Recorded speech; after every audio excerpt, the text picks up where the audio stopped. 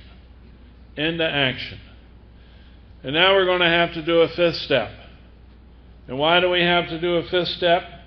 They're going to give us the best reason first. If I don't do this step, I'm going to drink. They don't give me the second reason. Because if I drink, I might as well just bend over and grab my ankles and kiss my ass goodbye. Because I'm doomed. I'm doomed. I have no chance. None whatsoever. And that's the way it is for alcoholics. And they tell us about a couple of guys who were not honest with their sponsors and held something back, and they put in real squiggly writing, which I understand is italics, which means pay attention, Jack. They only thought they had lost their egotism and fear. They only thought that they had humbled themselves. They had to tell someone all their life story. My ego is such, and I think our literature confirms, that fear and pride will conspire together to keep me from doing this. Pride will say, Jack, your case is different. You don't have to do this. And fear will say, Jack, you do not dare do this. And it will leave me frozen in place, and I will die an alcoholic death, either by a slow suicide, drinking, fast suicide, bridge abutment, because that's the way it is for alcoholics, unless I have a vital spiritual experience. And this fifth step is most important to a vital spiritual experience. In the book it says that it's okay to delay until you can find a closed-mouthed, understanding friend. Keep in mind, this was 1939. If you were in New York or Akron or Cleveland, you might be able to find somebody who was in AA. If you were in Albuquerque or Portland, Oregon or Portland, Maine, the likelihood is it might be more difficult. So the book says it's okay to postpone it. You can ignore that section of the book. There are going to be a lot of people here this weekend who are eminently qualified to do a fifth step with you. If you haven't done a fifth step, then get with one of these folks and do a fifth step. Because if I fail to do a fifth step, I am out of luck. And having done a fifth step, it says I can go back home and I can take the book down off the shelf, and I know people who have put the book up on the shelf so they could take it down off the shelf so that they could say they followed the directions. Sometimes people just took the book out from underneath the chair. But the fact remains, we are encouraged to take out the book and to sit quietly for an hour. And I think there are people in this room who have taken that 1 hour of rest and stretched it into 6 months or a year, because that's the way we are. We give new meaning to plain English. We don't understand what 1 hour means. We're confused by it, and I certainly don't want to ask my sponsor, what do they mean by an hour? But if I've been painstaking, then I need to ask myself, would I like to learn to live free of selfishness? Would I like to be less self-centered? Yeah. Well, Jack, would you like to be a man of integrity? Would you like to learn how to live an honest life and not lie? I would, indeed. Well, would you like to learn how to live free of anger and to shut down that instant resentment replay machine? Yes, I would. Jack, would you like to learn how to be free of fear? Not necessarily without fear, but to just be released from fear? I would indeed. Jack, would you like to become a considerate person? Would you like to be different than you are now? Yes, I would. Well, good for you, Jack. You are now at step 7. I am fascinated by people who say, I'm working on step 6. Really? What are you doing? I'm working on it. What are you doing? Well, I'm writing it out. Really? I think the book says if we can answer to our satisfaction, we look at step 6. We have emphasized willingness as being indispensable. Are we now ready to let God remove from us all those things which we admitted were objectionable? That's the selfishness, dishonesty, resentment, fear, and inconsiderate behavior. If we want to hang on to something, we pray for willingness. If we can answer, yes, I'd like to be rid of them, we're at step 7. When ready, we say something like this, and they give us the 7th-step prayer. I'm sure you've noted that the 7th-step prayer contains an amen. You've probably also noticed that the 3rd-step prayer contains no amen. That would seem to indicate that the 3rd step and the 7th step are supposed to be done fairly quickly and close to each other so that we can put step 3 with step 7 and have a completed prayer. The longer I delay that, the more at risk I am.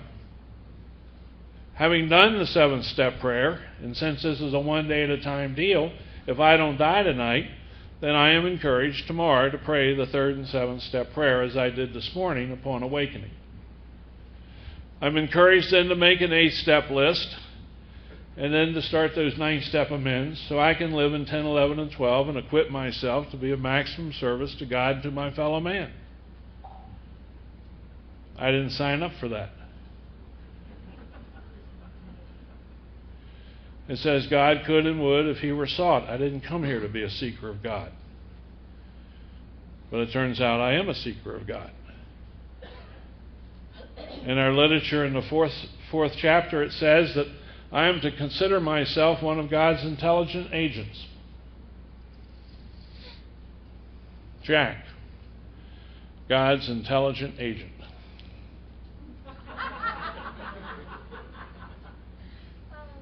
Al, agent of God. Tom, spearhead of God's ever-advancing intelligence. Yes, God has a sense of humor. God can use all manner of vessels. And we need only look around our rooms to know that that's true.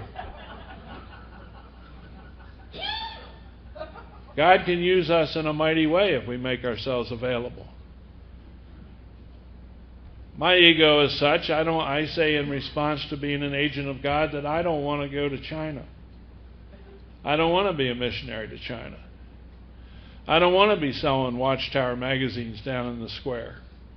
That's what my ego tells me. See, I think I have to clean myself up to become worthy of God and then present myself to God. And it turns out that all God wants me to do is present myself. When my mom, when I was a little child and would fall and scrape my knee and go running to my mom and cry, my mom would wash my knee and she'd put Mercurochrome on it and she'd put a bandage on it. I thought that she'd healed my knee. And I now know that she didn't. I now know that what she did was she had provided an environment in which healing could take place. And that's what Alcoholics Anonymous does. It provides an environment in which healing can take place, and I come here broken. And I present myself. And I take action on these steps. And the experience of doing that changes me.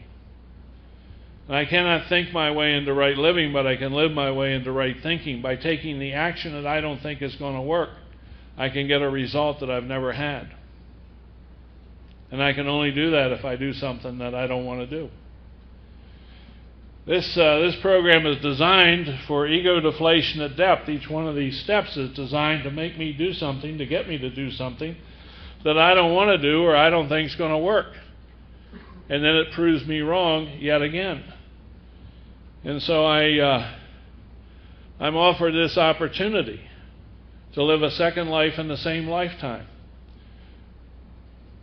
We all have to experience whatever it is that we have to experience in order to get here. It takes what it takes. I sponsor a couple of guys who are 10 and 11 years sober. They were 17 when they got here.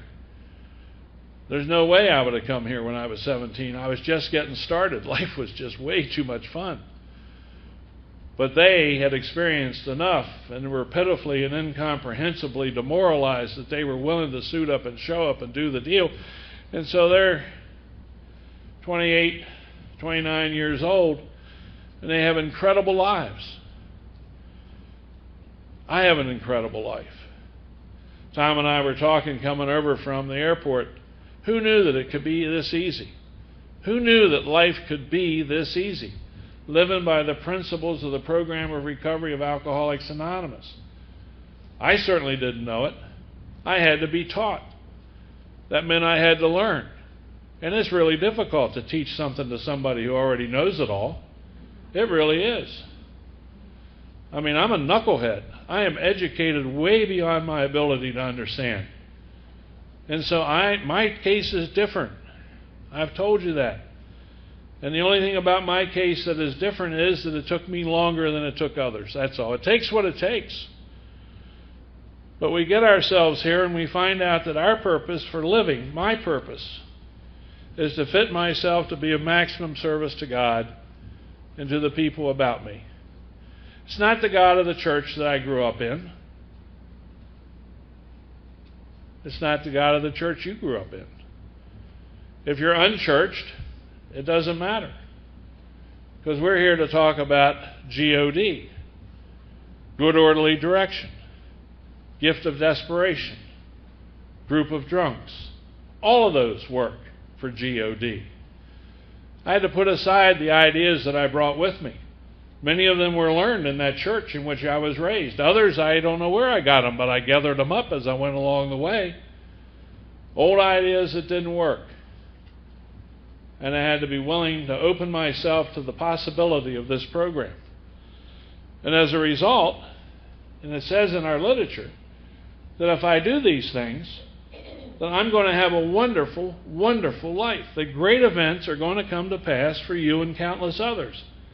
I had no idea that great events could come to pass for me and countless others. I had no idea that I could be part of such great events. In the time that I have been active in the program of recovery of Alcoholics Anonymous and have been sponsored people, it's been my privilege to be best man at the weddings of 3 guys that I sponsor. It was an incredible experience on each one of those occasions, each one different from the other. But to be asked to stand next to somebody whose life has been lifted up out of the ashes, who's been given this opportunity to live a second life in the same lifetime, and to stand there with them, what a tremendous privilege that is. What an honor that is. What a gift that is.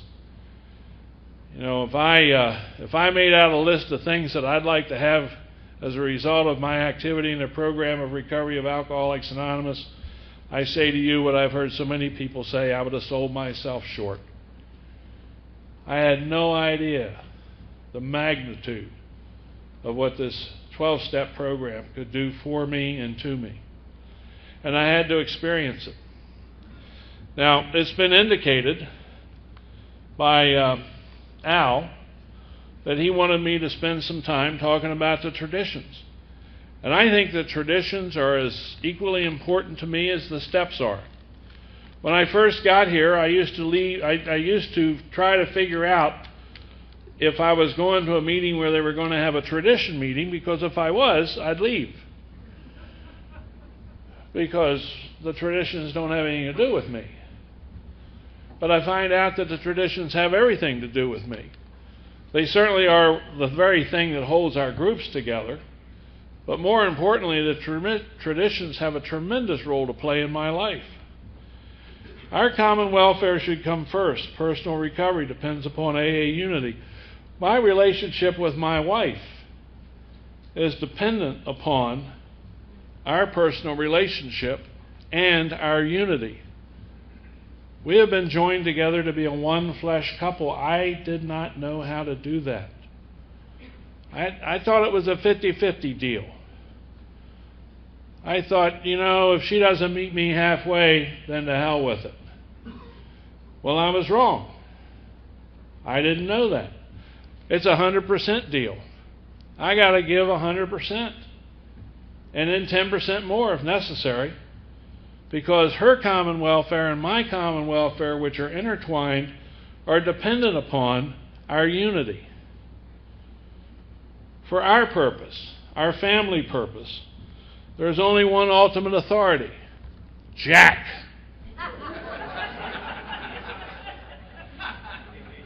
That's a delusional thought, by the way. And it says in our book, we're driven by 100 forms of self-delusion, 100 forms of self-seeking, 100 forms of self-pity, 100 forms of fear. That's 400 forms. And I'm not drinking. That's what happens to me when I'm not drinking. So it's little wonder that I think that I am the know-all and end-all of our family. The ultimate authority is, of course, a loving God who expresses himself in our group conscious, that is, my wife's and mine. We are servants to one another. I didn't know that. I don't rule over her. She doesn't rule over me. We are attempting to be a one flesh couple. And that takes effort and that takes work. But the power of God goes deep. Our literature says that. My experience confirms that. It says in our book, or in our traditions, that the only requirement for membership here in Alcoholics Anonymous is a desire to stop drinking. I don't know about you.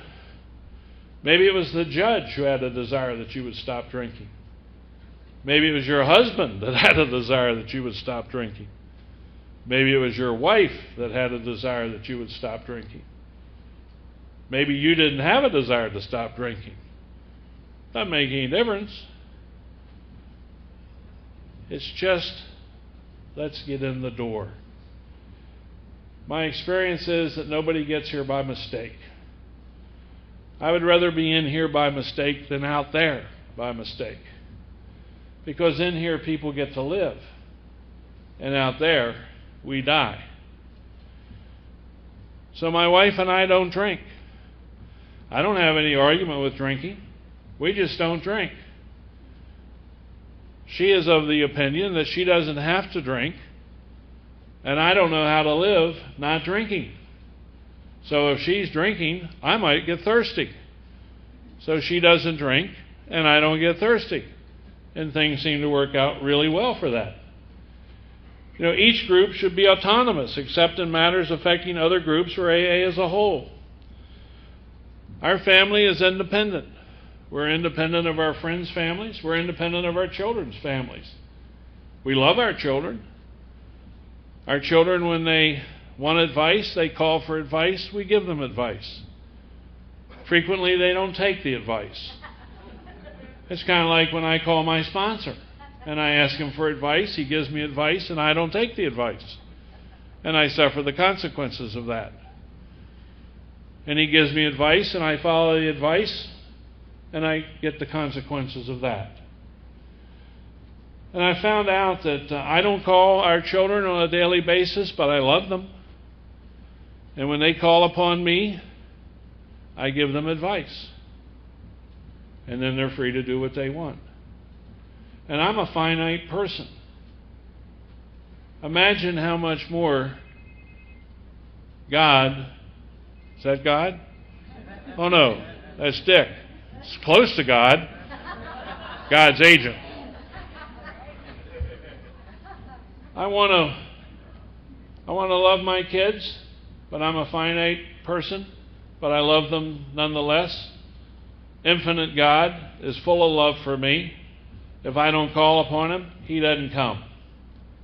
He only goes where he's invited. So my wife and I, we invite him into our life. We have but one primary purpose: to carry the message to the alcoholic who still suffers. My wife is involved in Al-Anon in our community. I'm actively involved in AA. She doesn't ask me if I've called my sponsor recently. I try not to ask her if she's called her sponsor recently. She's a much more spiritual person than I am. But the fact remains that we have one purpose in our life, and that is to live together happily and usefully whole, not drinking. We've seen the destructive force of alcohol.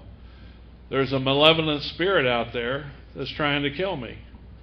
And there's a benevolent spirit that's seeking to save my life.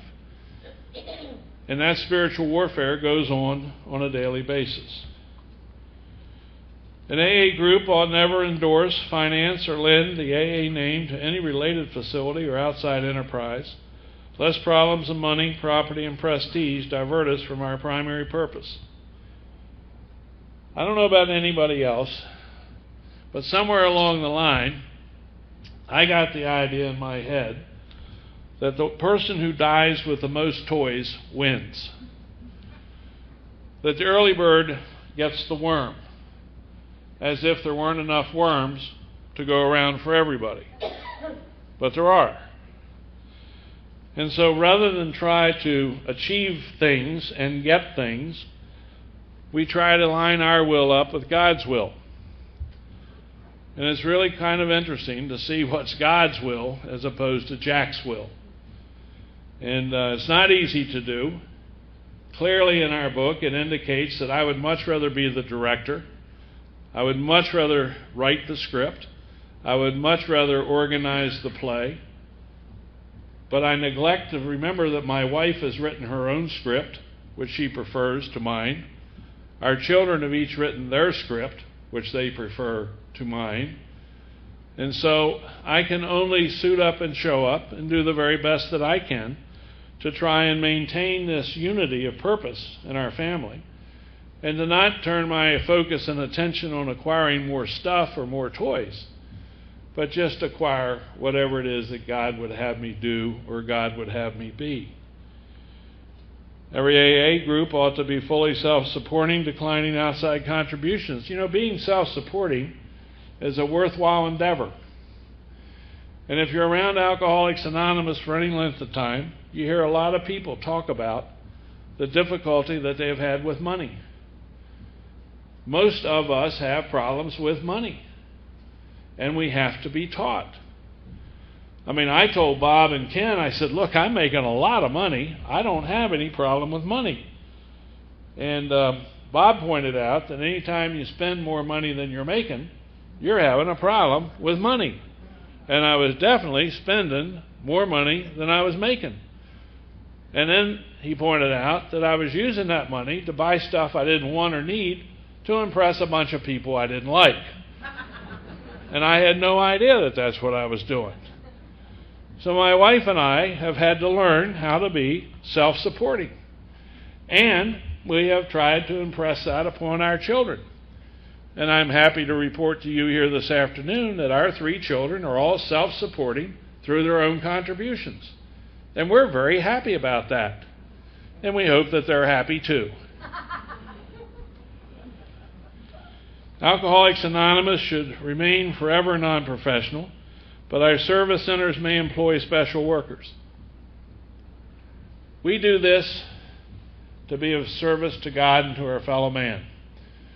We don't do this to make money. We do this because it works for us. We do this because our literature says, and my experience confirms, that I have to enlarge my spiritual life through work and self-sacrifice for others. But as an organization, there are certain things that have to be done for us. And we can seek out and hire people to work for us. Not to do 12th step work, but to do the stuff that keeps the lights on and the doors open. Now that may be in our local intergroup, that may be in our area organization, that may be in the general service office. But there are things that have to be done so that people who are on their way to us can find us. AA as such ought never be organized, but we may create service boards or committees directly responsible to those they serve. And that's what we do. We empower other people to act for us. We ask other people to be trusted servants. We ask people to work on our behalf. We have no opinion on outside issues, and the AA name ought never be drawn into public controversy. And I recall a number of years ago, I just come back from overseas, and there was a big article in USA and World Report.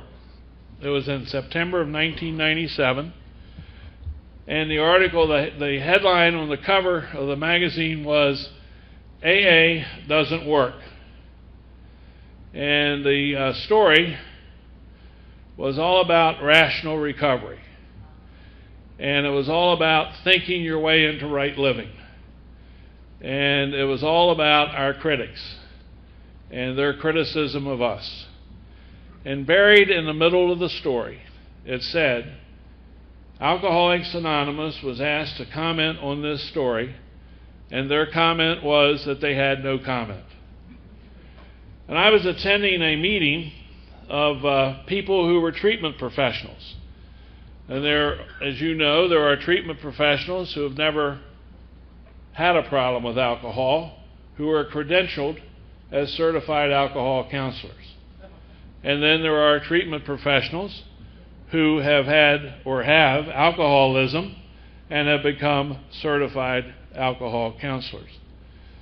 The ones upon whom their livelihoods depended, the ones who had advanced degrees in the treatment of alcoholism but no practical experience of any kind, rushed off to write letters to the editor of U.S. News and World Report to argue with and take issue with the contents of the report.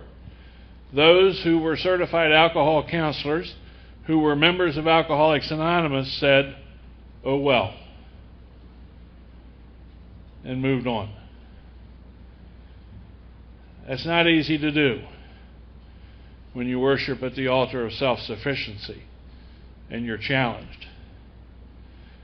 But if you are looking for direction from a loving and caring and gracious God, I don't like the tone of this article. I don't like the contents of this article. But I can accept this article. I don't have to approve it. It is what it is. Oh well. Our public relations policy is based on attraction rather than promotion. We need always maintain personal anonymity at the level of press, radio, and films. At the level of press, radio, and films. We can't be anonymous from one another.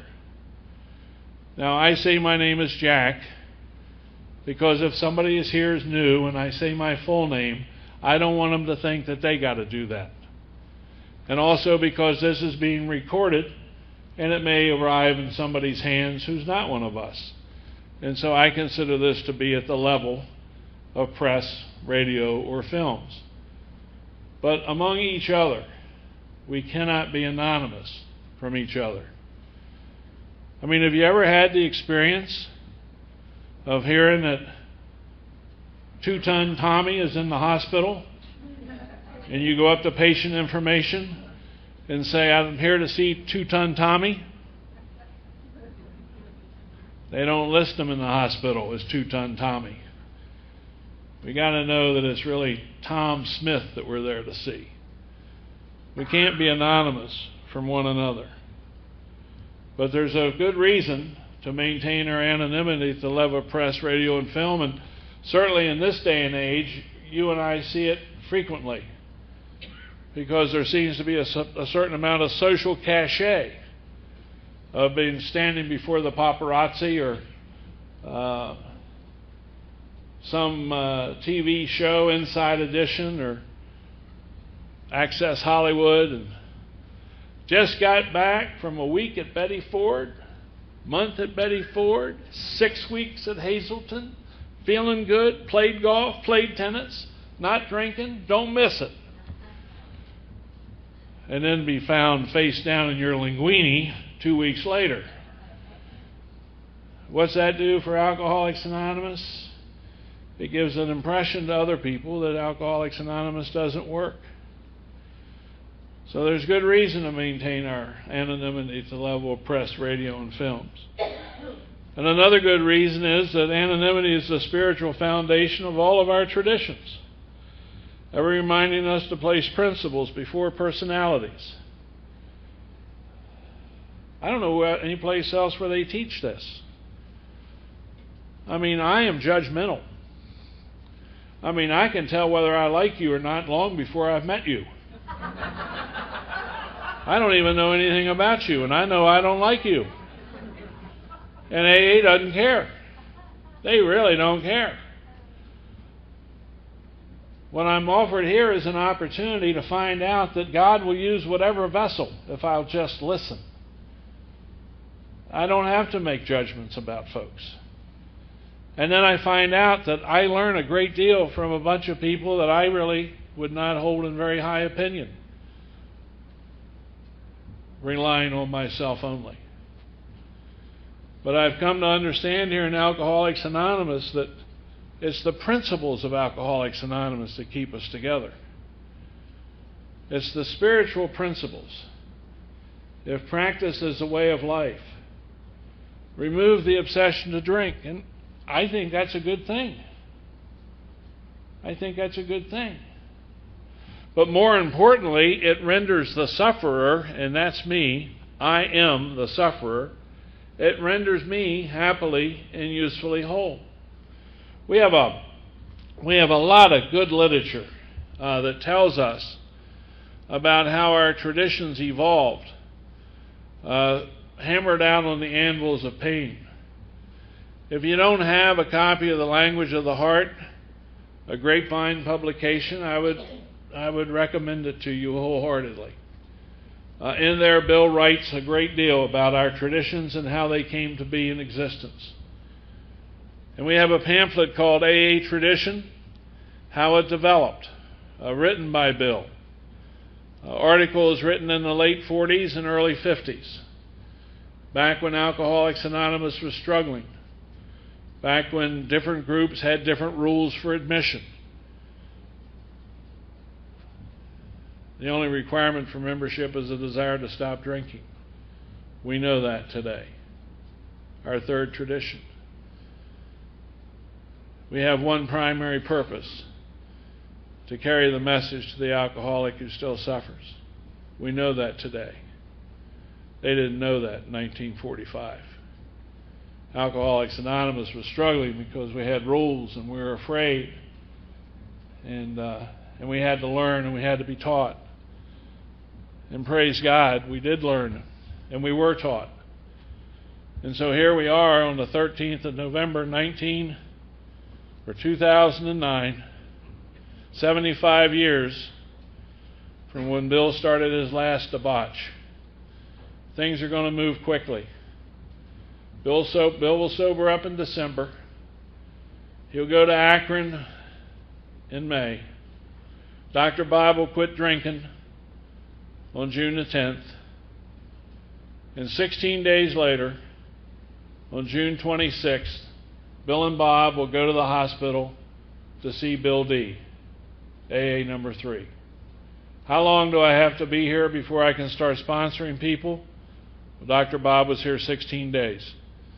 If you've been here more than 16 days, I hope you're sponsoring somebody. If you're not sponsoring somebody, you might want to sponsor somebody. I don't know if Pockets of Enthusiasm, that they have a countdown or not, but if they do have a countdown, and you see somebody who's got 10 days or 15 days or 20 days, ask them if they got a sponsor. If they say no, tell them you'll be their sponsor. They don't know they can say no, unless they're here this afternoon.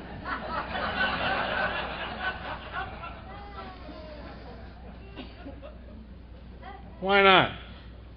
What do you got to lose? Bob didn't call Bill. Bill went looking for Bob because Bill wanted to save Bill's ass. I come to Alcoholics Anonymous because I'm alcoholic. I have to concede to my innermost self what that means. I didn't sign up to be alcoholic. I just am alcoholic. And there's only one solution for me. In all of recorded history, there's only one solution for us. A vital spiritual experience as a direct result of taking action on these steps. Who knew that life could be so good? Thanks for letting me share.